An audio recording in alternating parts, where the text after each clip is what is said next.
Salve, gurizada, espero que estejam todos bem, certo? Hoje nós vamos falar sobre a União Ibérica, um período que durou entre 1580 e 1640.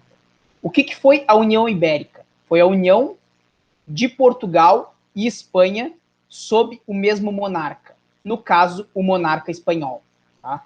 Por que a gente tem que estudar a União Ibérica?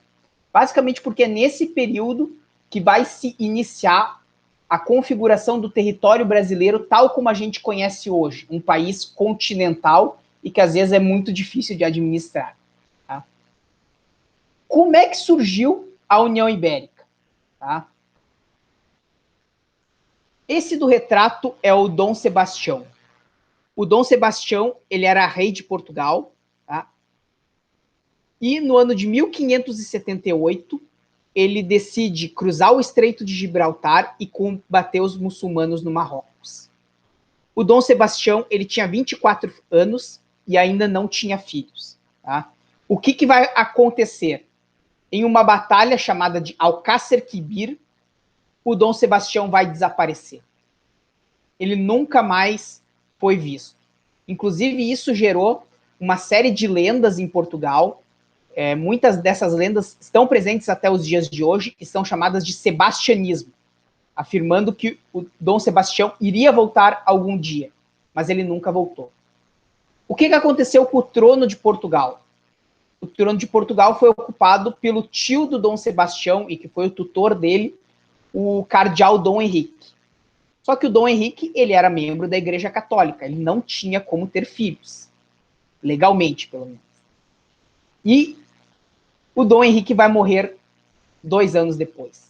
Não havia mais ninguém na linha de sucessão do trono português. O que vai acontecer? Vai se convocar um congresso chamado Convenção de Tomar, onde vão ser apresentados os candidatos ao trono português. E quem vai levar melhor nesse processo vai ser o Filipe II da Espanha, que vai unificar as coroas de Portugal e Espanha nele. Tá? O Filipe II da Espanha, ele tinha ascendência portuguesa por parte de mãe. Então, ele tinha algum grau de legitimidade maior que os outros proponentes, outros competidores ao trono, e dessa forma ele obteve o trono português. Algo que é importante citar é que Portugal, mesmo unido à Espanha, mantém a sua autonomia administrativa. O que é isso? Tá? A América Portuguesa vai ser governada por portugueses. Tá? Especialmente as instituições do governo geral. Tá? Então não vão ser espanhóis que vão governar a América Portuguesa. Os portugueses continuam governando. Certo? A União Ibérica vai gerar 2 situações no século XVII. Tá? 2 situações muito importantes para a América Portuguesa. A primeira delas é a presença holandesa no Brasil. Por que os holandeses vêm para o Brasil? Tá?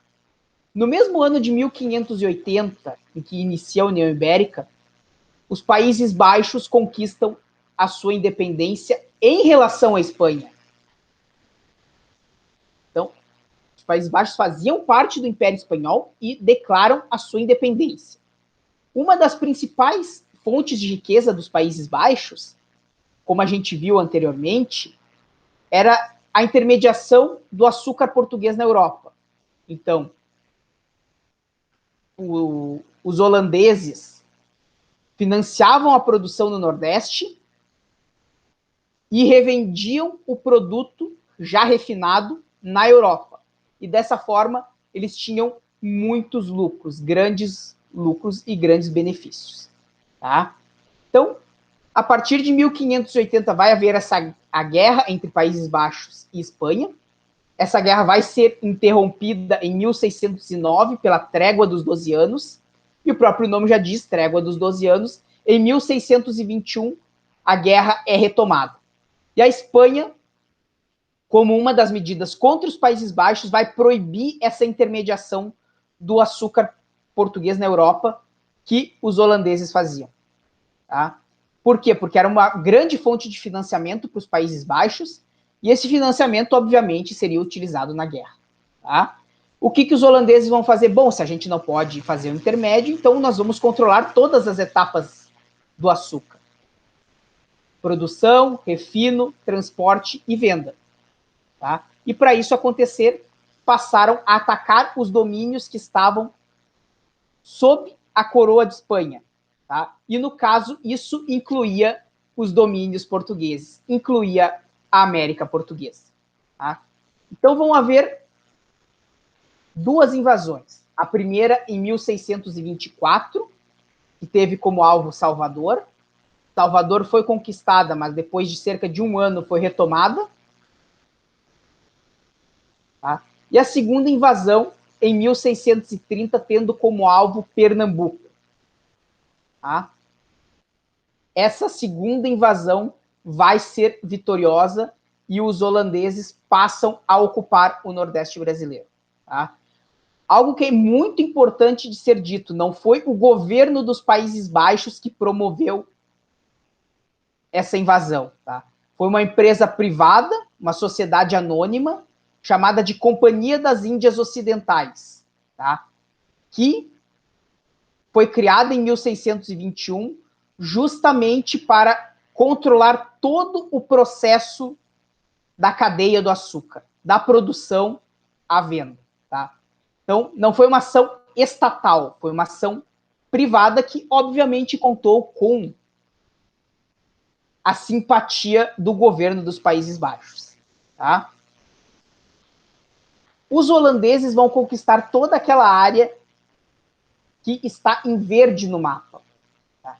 Desde o Sergipe até o Maranhão. Do litoral do Nordeste só faltou a Bahia.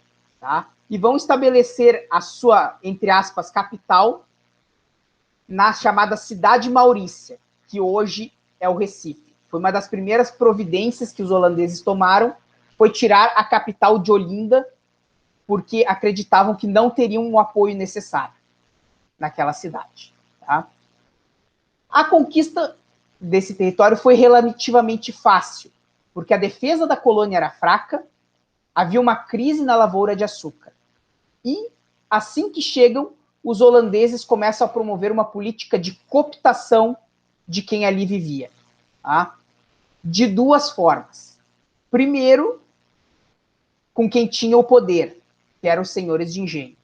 Então, os holandeses passaram a fornecer empréstimos a juro baixo para que houvesse uma retomada da produção e passaram a oferecer facilidades na compra de escravos, tá? Com prazos bem ampliados para o pagamento. Tá?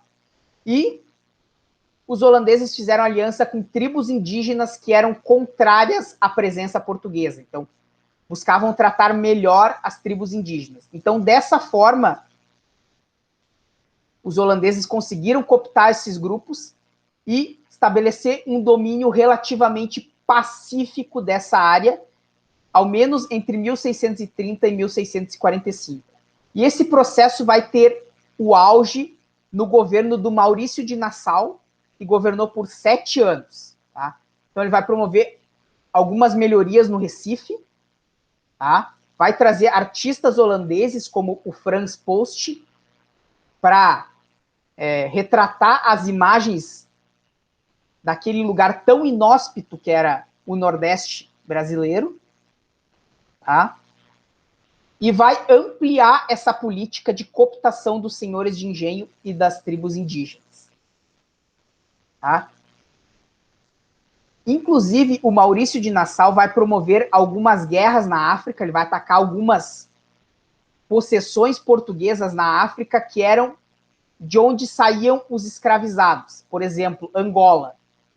Vai atacar Angola, chega a conquistar temporariamente aquela região de onde saíam os escravizados para o Nordeste brasileiro, assim facilitando a chegada deles às lavouras canavieiras. Tá? Depois do governo do Maurício de Nassau, as coisas vão mudar um pouco. Tá? No ano de 1640, Portugal retoma a sua independência, agora sob a dinastia dos Bragança. Tá?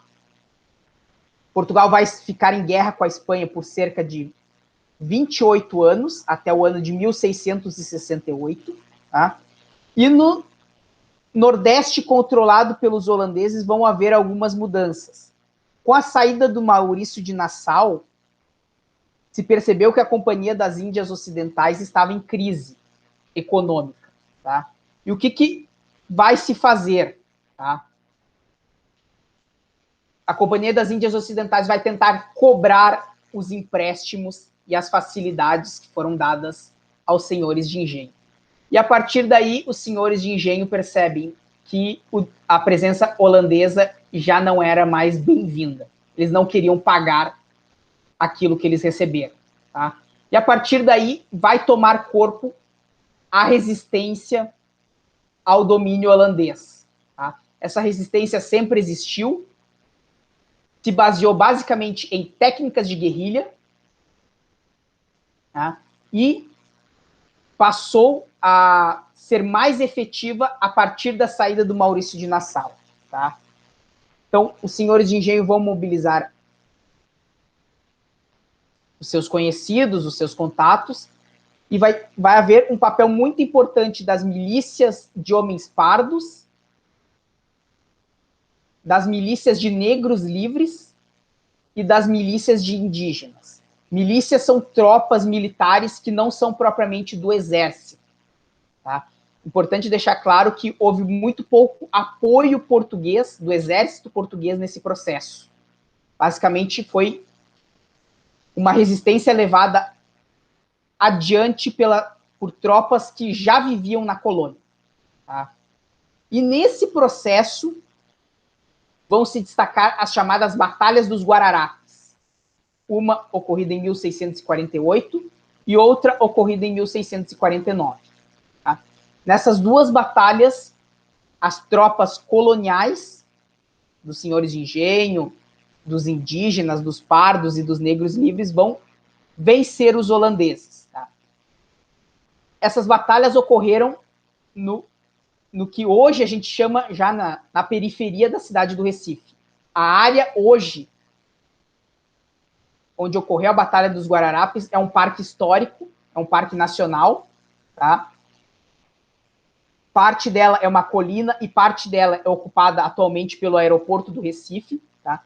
E para o Exército Brasileiro, essa batalha significa a primeira batalha do Exército Brasileiro. Se construiu uma mitologia em cima dessa batalha, tá? Por quê? Porque participaram as três raças. Participaram os brancos, participaram os índios e participaram os negros. Em igualdade de condições. Todos lutando contra os holandeses e pela sua pátria. Tá? Então, para o exército brasileiro, a Batalha de Guararapes é o marco inicial da existência do exército e o marco inicial da nacionalidade brasileira. Tá? Isso inclui algumas ideias um tanto equivocadas de democracia racial. Tá? No ano de 1654, os holandeses vão deixar o Nordeste após mais uma derrota na Batalha da Campina da Taborda. Tá? Porém, depois, posteriormente, foi feito um acordo de paz entre portugueses e holandeses, e os portugueses pagaram uma indenização de cerca de 68 toneladas de ouro. Tá?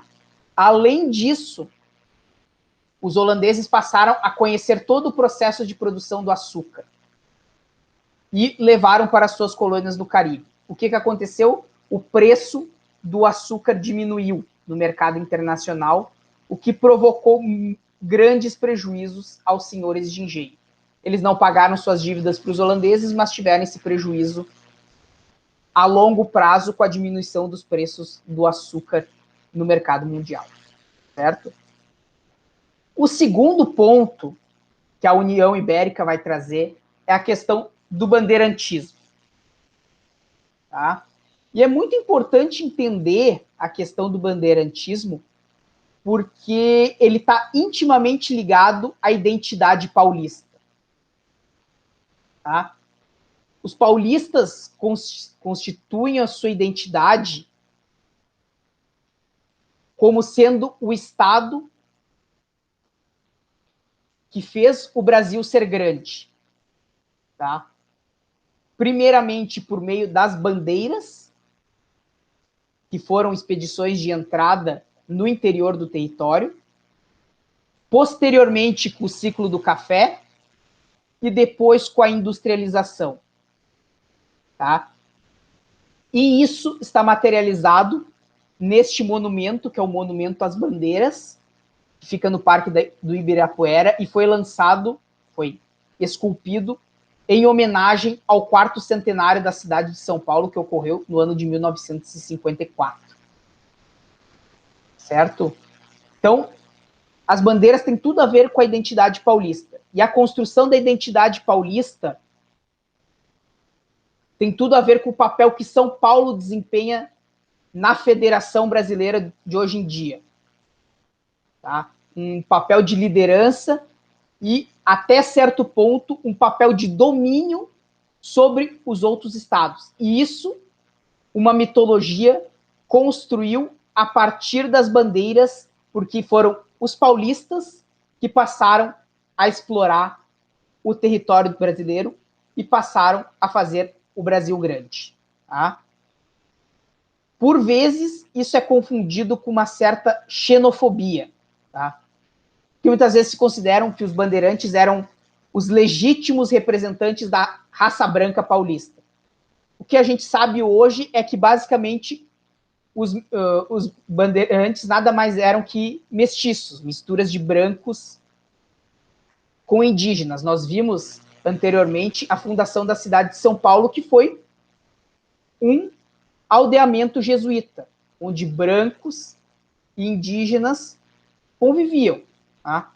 Então, os bandeirantes não são propriamente brancos. Eles são mestiços.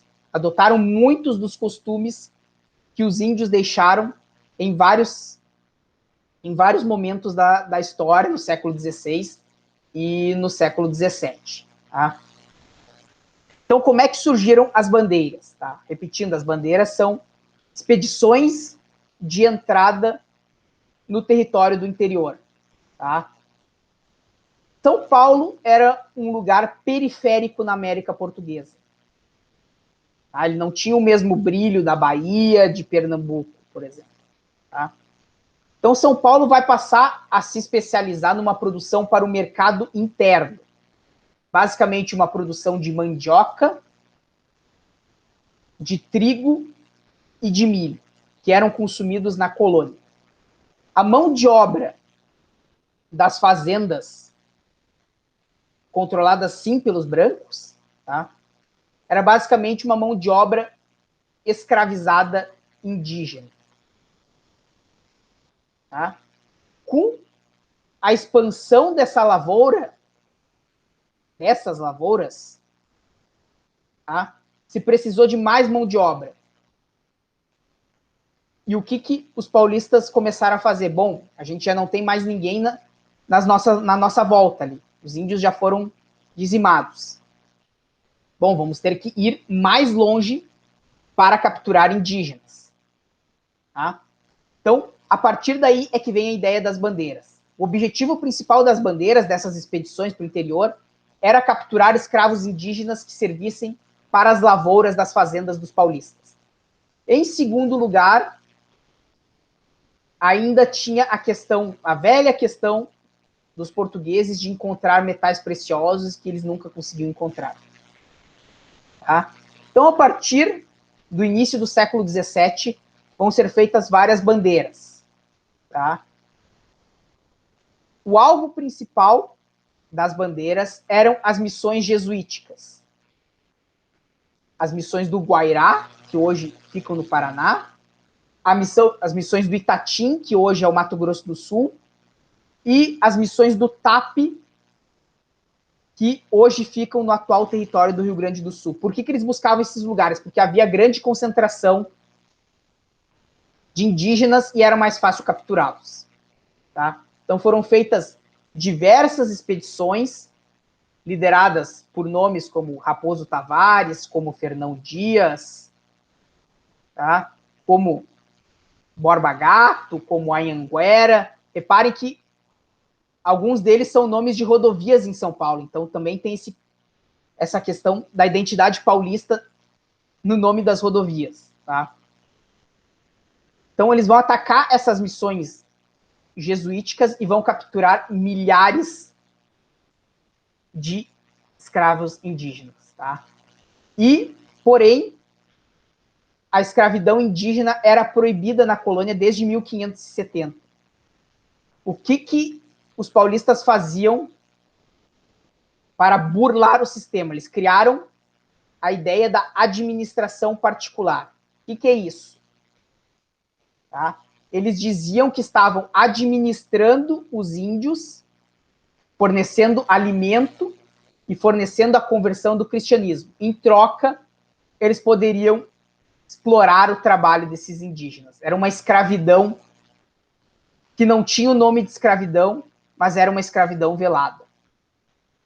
Tá? Então, houve essa série de bandeiras e uma das consequências dessas bandeiras foi que os portugueses ultrapassaram o limite do Tratado de Tordesilhas. Até 1640 havia União Ibérica, em teoria Tordesilhas não estava valendo, e depois de 1640 ficou algo incerto. O Tratado de Tordesilhas não foi formalmente retomado. Tá?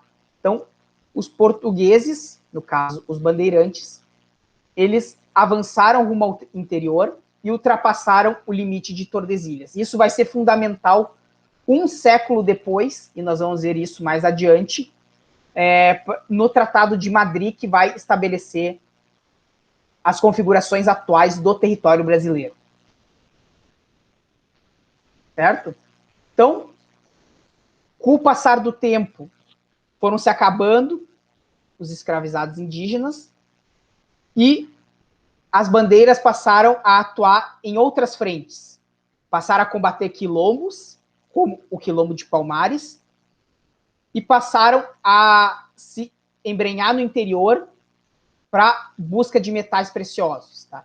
E numa dessas expedições, no ano de 1697, vai ser encontrado o tão sonhado ouro, na região que hoje a gente chama de Minas Gerais.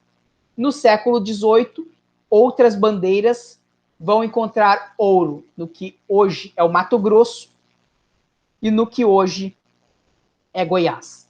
Então, no final do século XVII, as bandeiras vão terminar e os paulistas vão virar mineradores, fazendeiros e comerciantes.